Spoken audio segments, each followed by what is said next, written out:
Good morning વિદ્યાર્થી મિત્રો. ચાલો મિત્રો, ચેપ્ટર 7માં થોડીક ચર્ચા મેં આ છેલ્લા ટોપિક ટ્રાન્સફોર્મર એની પ્યોર ઇન્ડક્ટર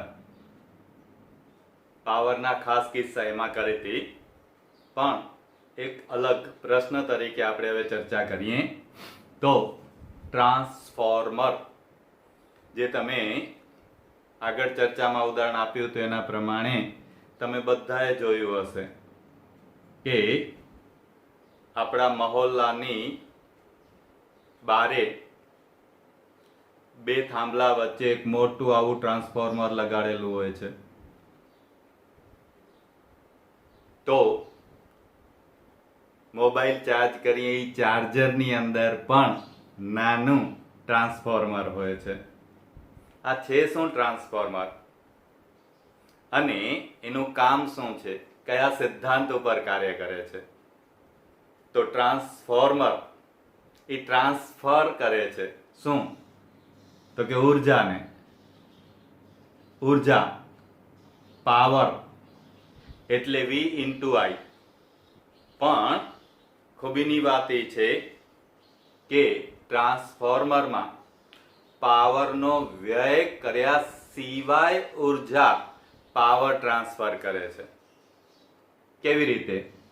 તો આપણે ચર્ચા કરી છઠ્ઠા ચેપ્ટરમાં ઇન્ડક્ટર. એ જ ઇન્ડક્ટર 7મા ચેપ્ટરમાં એસી સાથે જોડીએ તો આપણને ખ્યાલ છે કે એસી સોર્સ સાથે જ્યારે ઇન્ડક્ટરને જોડીએ છીએ ત્યારે જેવો એમાંથી પ્રવાહ વહેશે કે લેન્ઝના નિયમ અનુસાર એ ફેરફારનો વિરોધ કરશે અને એને કારણે એ ગૂંચળામાં, એ ઇન્ડક્ટરમાં ચુંબકીય ક્ષેત્રમાં આ ઉર્જાનો સંગ્રહ થશે અને આ ઉર્જાનો સંગ્રહ કરશે એટલે એ પાવર, એ ઉર્જા વ્યય નથી થતી પણ સંગ્રહિત થાય છે, જે પાછી આપે છે. ફેરેડેનો નિયમ કહે છે કે આ પ્રેરિત થતું વીજચાલક બળ, કારણ કે વીજચાલક બળ એટલે શું? એકમ વીજભાર દીઠ ઉર્જા. આ વીજચાલક બળ બરાબર N d∅dt. N આંટાની સંખ્યા છે, d∅dt ફ્લક્સમાં થતા ફેરફારનો સમય દર. ઋણ નિશાની સૂચવે છે કે એ ફેરફારનો વિરોધ કરશે. હવે ઇન્ડક્ટર પછી આપણે જોયું હતું મ્યુચ્યુઅલ ઇન્ડક્શન, મતલબ કે બે ગૂંચળા લઈએ તો શું કરે? તો કે અરસપરસ વીજચાલક બળ પ્રેરિત કરે. એક ગૂંચળામાંથી વીજ પ્રવાહ પસાર કરીએ I1, એનું ચુંબકીય ક્ષેત્ર B1, તો બીજા ગૂંચળા સાથે સંકળાયેલું ફ્લક્સ ∅2 જે ∅2 પહેલા ગૂંચળામાંથી વહેતા વીજ પ્રવાહના સમપ્રમાણમાં હશે. અને આ મ્યુચ્યુઅલ ઇન્ડક્ટન્સ M બરાબર આપણે સૂત્ર મેળવ્યું μ0 n² A/L. n² નો મતલબ n1 into n2. કાં તો કે અહીંયા મ્યુચ્યુઅલ ઇન્ડક્શનની અંદર બે ગૂંચળા હોય. ગૂંચળું 1 એમાંથી વીજ પ્રવાહ પસાર કરીએ તો 2 માં ફેરફાર કરે, 2 માં વીજ પ્રવાહ પ્રેરિત થાય એટલે બેક EMF આપે. ઋણ નો મતલબ બેક EMF મળે, જે ચર્ચા બધી છઠ્ઠા ચેપ્ટરમાં આવી ગઈ. તો આનો ઉપયોગ કરીને જો આપણે એમ આદર્શ સ્થિતિ વિચારીએ કે d∅dt મતલબ કે ફ્લક્સના ફેરફારનો સમય દર એટલે કે સંકળાયેલું ફ્લક્સ વ્યય ન પામે. પહેલા ગૂંચળામાં વીજ પ્રવાહને કારણે જેટલું ફ્લક્સ ઉત્પન્ન થાય, જેટલું ચુંબકીય ક્ષેત્ર ઉત્પન્ન થાય, જેટલી ચુંબકીય બળ રેખાઓ ઉદ્ભવે એ બધી બીજા ગૂંચળામાં સમાઈ જાય. એમ કેમ થાય? ચુંબકીય બળરેખાઓ તો હવામાં આમ પ્રસરી જાય.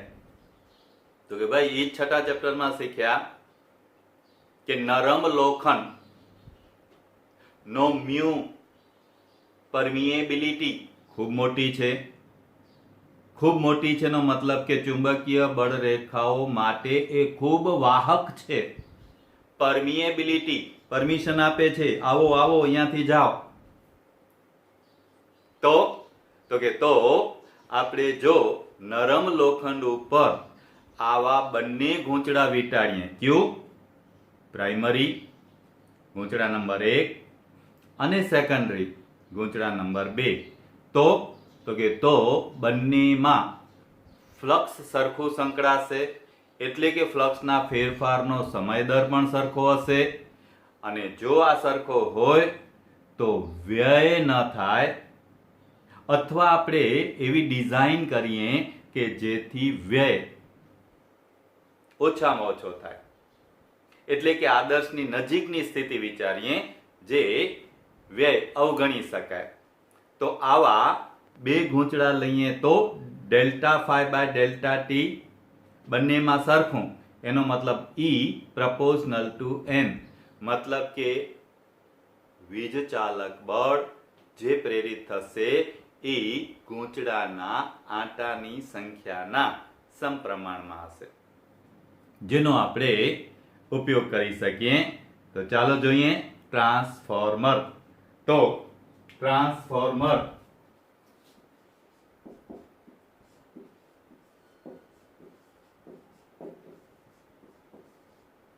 એ અન્યોન્ય પ્રેરણના સિદ્ધાંત ઉપર કાર્ય કરે છે, કારણ કે બે ગૂંચળા છે. સામાન્ય રીતે વ્યવહારમાં ગૂંચળું જે જોવા મળે છે એ કેવી રીતે હોય છે? તો કે આવા નરમ લોખંડના જે ટુકડા છે એ ટુકડાને પાતળી પતરીઓમાં વહેંચી નાખી, લેમિનેટેડ કરી. પણ છઠ્ઠા ચેપ્ટરમાં ગુમરી પ્રવાહ, એડી પ્રવાહમાં આ ચર્ચા કરેલી છે, યાદ આવી જશે. પર એકચ્યુઅલી આવું નથી હોતું. એકચ્યુઅલીમાં આવું બે સી આકારના હોય છે, અને આવી રીતે બે સી આકારના ભેગા થઈને આવી રચના કરે. આમ બે સી, હા, અને પાતળી પાતળી પતરીઓ હોય. એ પાતળી પતરીઓને લેમિનેટેડ કરેલી હોય વાર્નિશમાં બોળીને, જેથી કરીને એડી પ્રવાહની અસરો મિનિમાઇઝ કરી શકીએ અને ઉષ્મા ઉર્જા સ્વરૂપે વ્યય પામતી ઉર્જા મિનિમાઇઝ કરી શકાય.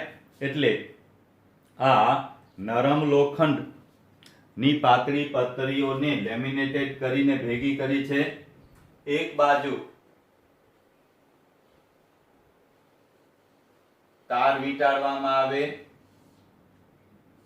અને જો આની સાથે મેઇન્સ જોડીએ તો આ ગૂંચળાને ગૂંચળા નંબર 1 અથવા તો આને મુખ્ય ગૂંચળું એટલે કે પ્રાઇમરી કોઇલ કહેવાય. તો એના આંટાની સંખ્યાને NP કહેશું, એનું વીજ ચાલક બળ EP કહેશું, અને એમાંથી વહેતો વીજ પ્રવાહ IP કહેશું. હવે જેવો આમાંથી વીજ પ્રવાહ પસાર થશે કે અહીંયા ચુંબકીય ક્ષેત્ર ઉત્પન્ન થશે. નરમ લોખંડ છે એટલે એકે બળ રેખાઓ બારે નહીં જાય. હવે આ બધી જ ચુંબકીય બળ રેખાઓ આ નરમ લોખંડમાં થઈ પૂરેપૂરી ફરશે. હા, જો આપણે આમાં વચ્ચે એર ગેપ આવી જાય વીંટાળવામાં, તો તમે જાણો છો કે એર ગેપને કારણે કેટલું ફ્લક્સ લીકેજ થાય તો વ્યય થાય. પણ આપણે ડિઝાઇન જ એવી બનાવીએ છીએ કે જેથી કરીને આ લીકેજ બહુ ઓછું થાય અથવા નહીવત થાય. તો બીજી બાજુ આપણે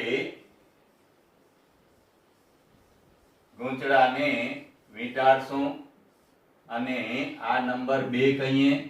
તો 2 નંબરનો મતલબ અહીંયા કે જે સેકન્ડરી ગૂંચળું છે, આ સેકન્ડરી એટલે ગૌણ, और આ મુખ્ય ગૂંચળું, તો આને કહેવાય ગૌણ ગૂંચળું, સેકન્ડરી. એટલે આમાં આની જેમ જ કઈ આટાની સંખ્યા ns, વીજ ચાલક બળ es, વીજ પ્રવાહ is. હવે આમાં ફ્લક્સ લીક થવાની શક્યતાઓ હોય છે, એટલે ખરેખર વ્યવહારમાં પ્રેક્ટિસમાં કેવું વપરાય છે તો કે નરમ લોખંડની જે આવી પાતળી પતરીઓ છે એનું બંડલ બનાવી, બરાબર, પાતળી પાતળી પતરીઓ છે અને એને લેમિનેટેડ કરેલી છે, એટલે બે પ્લેટની વચ્ચે, બે પતરી વચ્ચે અવાહક માધ્યમ છે. હવે આમાં આમ કરવામાં આવે છે કે એકદમ જાડા તારનો વાયર લઈ આની ઉપર વીંટાળવામાં આવે. જાડા તારનો વાયર લઈએ એટલે આમાં આટાની સંખ્યા ઓછી હોય, કારણ કે લંબાઈ એટલી જ છે, જેટલો જાડો તાર લેશું એટલી આટાની સંખ્યા ઓછી થશે. તમે જોયું હશે બેન્ચ ઈ જ હોય પણ પાતળા 4 જણા બેસી જાય, પણ ઈ જ બેન્ચ ઉપર 4 ન બેસી શકે, પછી 3 બેસે કે 2 જ બેસી શકે. તો અહીંયા આટાની સંખ્યા ઘટી જાય જો આપણે જાડો તાર લઈએ. ફાયદો શું? તાર જાડો હોય તો એનો અવરોધ ઓછો હોય, અવરોધ ઓછો હોય તો ઉષ્મા ઉર્જા સ્વરૂપે, જૂલ ઉષ્મા સ્વરૂપે વ્યય ઓછામાં ઓછો થાય. અને બીજો તાર આની ઉપર જ વીંટાળવામાં આવે, જેના કરતા જાડો કે પાતળો, તો કે આપણને કેવું પરિણામ જોઈએ છે એના પ્રમાણે, પણ આવી રીતે એક જ ઉપર બંને વીંટાળેલા હોય એટલે ફ્લક્સ લીકેજ થવાનો પ્રશ્ન ન રહે, બળ રેખાઓ ક્યાંય બારે હવામાં નહીં જાય. આવી ડિઝાઇન કરવામાં આવે છે. આ પ્રાઇમરી કોઇલ, આ સેકન્ડરી કોઇલ. બસ દોરવા માટે આ સમજાય એટલા માટે. તો અહીંયા હવે આના માટે વિચારીએ કે આદર્શ સ્થિતિ કે ઉર્જાનો વ્યય થતો નથી, પછી એ ફ્લક્સ લીકેજને કારણે હોય કે જૂલ ઉષ્મા સ્વરૂપે હોય. અને હવે તો ટેકનોલોજી એટલી ડેવલપ થઈ ગઈ છે કે 95% સુધી કાર્યક્ષમતા વાળા ટ્રાન્સફોર્મર બનાવી શકાય છે. હવે અહીંયા જો ફેરફાર વિચારીએ તો ફેરેડેના નિયમ અનુસાર અહીંયા આપણે કહી શકીએ કે EP બરાબર તો કે NP delta phi by delta T, એનું P નું. એવી જ રીતે આ બાજુ વિચારીએ તો ES બરાબર, ઋણ નિશાની અત્યારે નથી લેતા, આપણે ગણતરી કરીએ છીએ, તો delta phi S by delta T. હવે આદર્શ સ્થિતિ છે બંનેમાં આ જે છે ફ્લક્સ જે લિંક અપ થાય છે એ સરખું છે, તો એનો મતલબ થયો કે ગુણોત્તર લઈએ તો શું થાય તો કે EP બાય ES. બરાબર, અહીંયા તમે ગુણોત્તર જે લેવો હોય પણ સામાન્ય રીતે આઉટપુટ બાય ઇનપુટ લેવાનો, જેથી કાર્યક્ષમતા શબ્દ પણ સહેલાઈથી સમજાઈ જાય. એટલે આપણે ES બાય EP લઈએ છીએ. Secondary by primary, output by input, તો થઈ જશે NS બાય NP. હવે અહીંયા તમે કહી શકો કે જેમ આટાની સંખ્યા વધુ હશે એમ એમાં વોલ્ટેજ વધુ પ્રેરિત થશે, આટાની સંખ્યા ઓછી હશે તો એમાં વોલ્ટેજ ઓછા પ્રેરિત થશે. આ ફેરેડેના નિયમ ઉપરથી વાત થઈ. તો બીજી વાત વિચારીએ તો આપણને ખબર છે કે આ બીજું કાંઈ નહીં, ઇન્ડક્ટર છે. અને પ્યોર ઇન્ડક્ટર, આદર્શ ઇન્ડક્ટરની વાત કરીએ તો ઉર્જાનો વ્યય કર્યા સિવાય વોટ લેસ પ્રવાહ આપે છે, એટલે કે પાવરનો વ્યય કર્યા સિવાય વીજ પ્રવાહનું નિયંત્રણ કરે છે. તો તમને ખ્યાલ છે કે પાવર બરાબર શું? E into I. હા, અહીંયા આપણને ખબર છે કે આ તારનો અવરોધ બહુ જ નાનો છે, અવગણી શકાય એટલો, એટલે E ની જગ્યાએ V પણ લઈ શકીએ, વીજચાલક બળને વિસ્થિતિમાનના તફાવત પોટેન્શિયલ ડિફરન્સ તરીકે લઈ શકીએ તો પાવર બરાબર v into I લખી શકીએ. અને તો કે પાવરનો વ્યય થતો નથી. વ્યય થતો નથીનો મતલબ કે આ બાજુનું પાવર ફોર પ્રાઇમરી કોઇલ અને પાવર ફોર સેકન્ડરી કોઇલ, કારણ કે બંને પ્યોર ઇન્ડક્ટર છે, એનો અવરોધ અવગણી શકાય એવો છે, જાડો તાર લીધો છે. તો કહી શકીએ Vp into Ip બરાબર Vs into Is. બરાબર, એટલે અહીંયા સંજ્ઞા E કે V બે લઈ શકાય, કારણ કે આદર્શ સ્થિતિ લીધી છે, અવરોધ અવગણ્યો છે. એટલે એનો મતલબ થયો કે Vs by Vp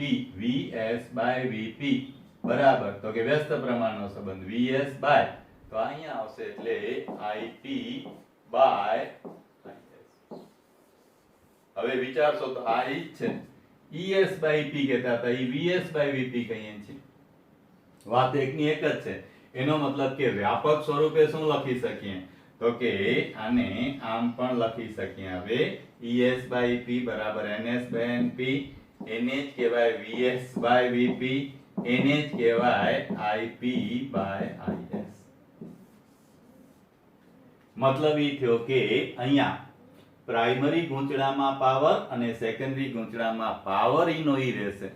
પાવર ઈનો ઈ રહે એનો મતલબ એમ થયો કે જો આપણે વોલ્ટેજ વધારીએ તો વીજ પ્રવાહ ઘટી જાય. પણ અહીંયા ખાસ વાત ઈ છે, અવરોધનું કામ ઈ હતું ઉર્જાને ઉષ્મા ઉર્જા સ્વરૂપે વ્યય કરે એટલે વીજ પ્રવાહ નિયંત્રણ થાય. અહીંયા કારની ઓટોમેટિક ગેર સિસ્ટમ જેવું, ગેર સિસ્ટમ આવે ને એના જેવું, તમે ગાડી ચલાવતા હો તો તમે જોજો ફર્સ્ટ ગિયરમાં નાખશો તો બળ વધુ મળશે, વેગ ઓછો મળશે. F ગુણ્યા V નો ગુણાકાર અચળ રહેશે. ઈ છે F ગુણ્યા V જેવું જ છે. સેકન્ડ ગિયરમાં નાખશો તો બળ ઓછું થશે, વેગ વધશે. ટોપમાં નાખશો તો બળ મિનિમમ થઈ જશે, કારણ તો કે હવે આપણે હાઈવે ઉપર આવી ગયા છીએ, ટોપમાં નાખી દીધી ગાડી, તો હવે એને બળની જરૂર નથી, વેગની જરૂર છે. એટલે બળ મિનિમમ થઈ જશે, વેગ મહત્તમ થઈ જશે. પાવર એટલો જ ખર્ચાશે, પેટ્રોલ એટલું જ ખર્ચાશે, પણ ગેર સિસ્ટમ દ્વારા આપણે સ્પીડને અને બળને, ફોર્સ અને વેલોસિટી એટલે પાવર, એને ફોર્સને અને વેલોસિટીને કંટ્રોલ કરી શકીએ છીએ. આપણે ધારીએ એટલું બળ અને વેલોસિટી લઈ શકીએ છીએ. એટલે જેટલા ગેર વધુ એટલી એની કિંમત વધુ, કારણ કે ટ્રાન્સમિશન પાવર કહેવાય. એવી રીતે અહીંયા વિદ્યુત પાવરને ટ્રાન્સમિટ કરે એ ટ્રાન્સફોર્મર કહેવાય. એટલે મિકેનિકલ એન્જિનિયરિંગ અને ઇલેક્ટ્રિકલ એન્જિનિયરિંગમાં આવી ઘણી બધી સામ્યતાઓ છે. મિકેનિકલ એન્જિનિયરિંગમાં જે ગેર સિસ્ટમ કામ કરે છે એવું ઇલેક્ટ્રિકલ એન્જિનિયરિંગમાં આ ટ્રાન્સફોર્મર કામ કરે છે. તો વ્યય કર્યા સિવાય આ થશે. એનો મતલબ કે જો આપણે એમ વિચારીએ કે વોલ્ટેજ વધુ જોઈએ છે તો આટાની સંખ્યા વધારશું. જો વીજ પ્રવાહ વધુ જોઈએ છે તો ભાઈ વીજ પ્રવાહ વધુ જોઈતો હોય તો વોલ્ટેજ ઘટાડવા પડે, કારણ કે પાવર તો જે છે તે અચળ જ રહેશે. આ 1000 છે તો આ 1000 થશે, પણ આ 100 ગુણ્યા 10 છે તો અહીંયા 1000 ગુણ્યા 1 થશે, પણ રહેશે 1000. તો સામે વોલ્ટેજ 10 ગણા વધી ગયા તો સમજી લેવાનું પ્રવાહ 10મા ભાગનો થઈ જશે. આમ આ સિદ્ધાંત ઉપર એટલે કે અન્યોન્ય પ્રેરણા સિદ્ધાંત ઉપર ટ્રાન્સફોર્મર કામ કરે છે. આદર્શ ટ્રાન્સફોર્મરમાં પાવરનો વ્યય થતો નથી.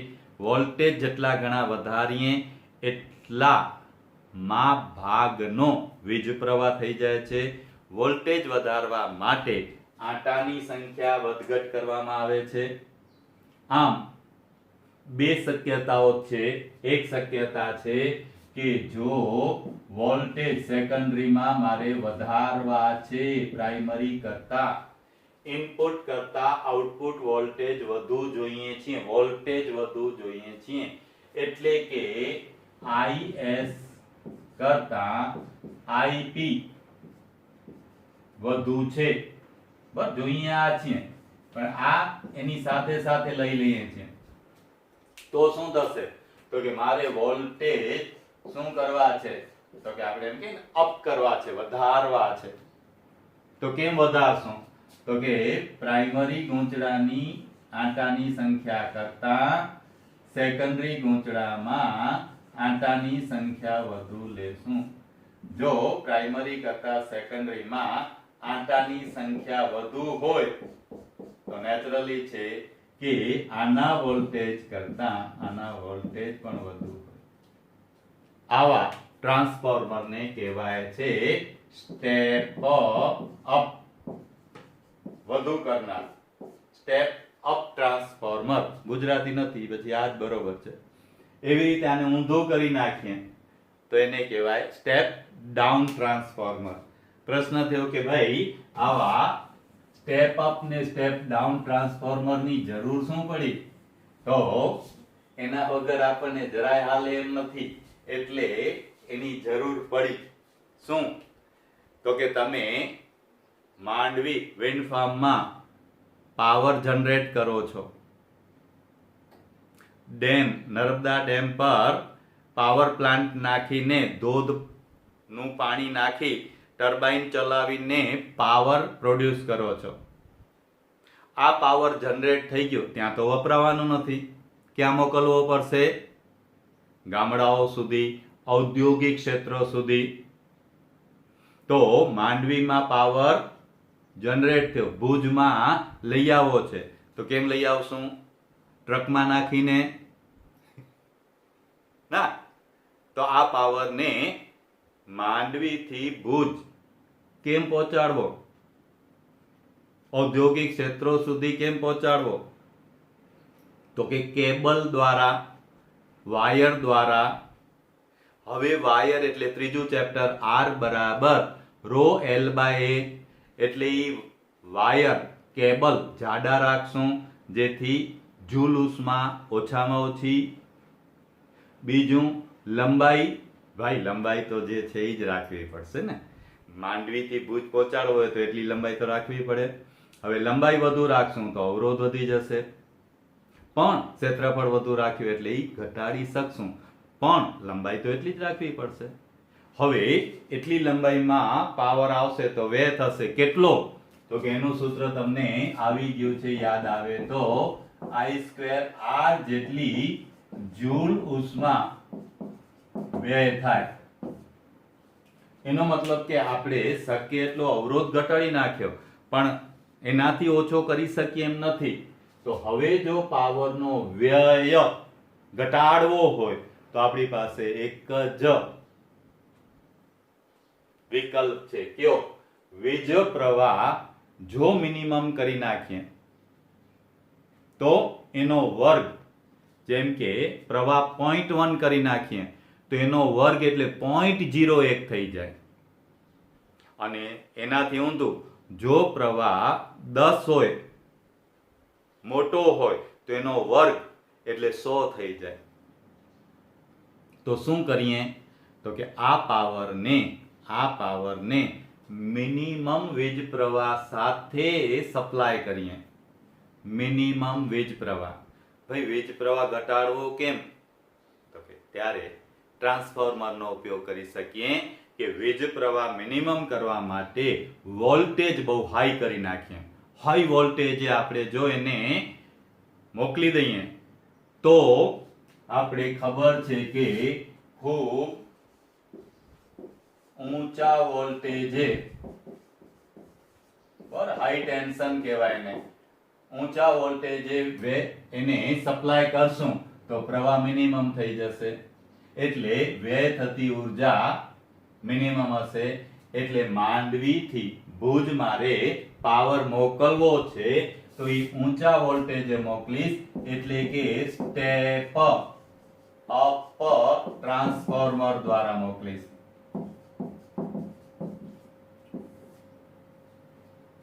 જેથી કરીને વ્યય ઓછામાં ઓછો થયો, ભુજ સુધી પાવર આવી ગયો. પણ આ હાઈ વોલ્ટેજ વાળો પાવર ઘરમાં આવી જાય તો બધું ઉડી જાય.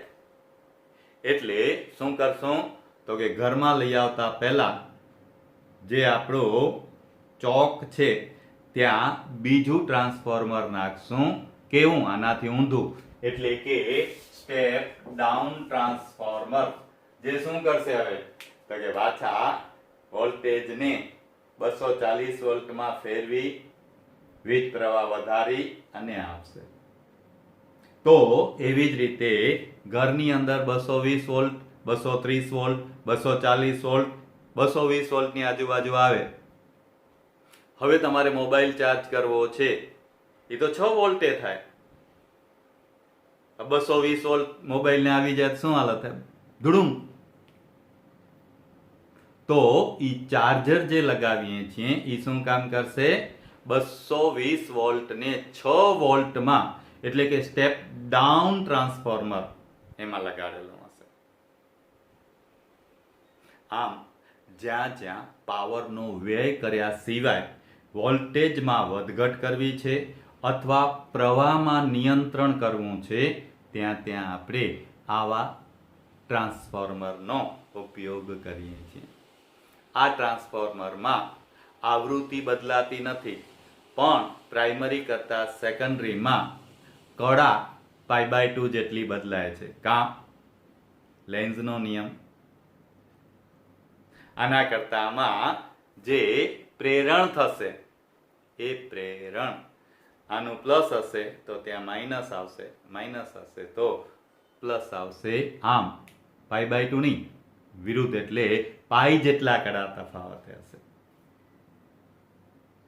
કડા તફાવત પાઈ નો હશે. આવૃત્તિ બદલાશે નહીં. જો સ્ટેપ અપ ટ્રાન્સફોર્મર હશે તો વોલ્ટેજ સેકન્ડરીમાં વધશે, વીજ પ્રવાહ ઘટશે. અને સ્ટેપ ડાઉન ટ્રાન્સફોર્મર હશે તો વોલ્ટેજ ઘટશે, વીજ પ્રવાહ વધશે. પણ જો એમ પૂછાય કે વ્યવહારમાં વપરાતા, તો ભાઈ વ્યવહારમાં આદર્શ ટ્રાન્સફોર્મર ન હોય, વાર્તામાં હોય, થિયરીમાં હોય, તો વ્યવહારમાં વપરાતા ટ્રાન્સફોર્મરમાં કેટલીક ઉર્જાનો વ્યય થાય છે અને થાય છે જ. એટલે આવા ટ્રાન્સફોર્મર ગરમ ન થઈ જાય એટલે એને આખા ઓઇલમાં ડુબાડેલા હોય છે, જેથી કરીને એ ગરમ થાય તો પણ નુકસાન ન થાય. કાં તો કે જેમ આપણે ગાડીમાં મશીન એન્જિન ઓઇલ નાખીએ છીએ એન્જિનમાં, એ શું કરે? એન્જિન ગરમ થાય તો એ ઓઇલ જે છે એ ઉષ્મા શોષી લે. એમ ટ્રાન્સફોર્મરમાં પણ ઓઇલમાં ડુબાડેલા હોય છે, જેથી કરીને ગરમ થાય તો ઓઇલ જે છે એ ઓઇલ એ ઉષ્મા શોષી લે. આ રીતે ટ્રાન્સફોર્મર કામ કરે છે. બરોબર છે? થઈ જશે? સરસ.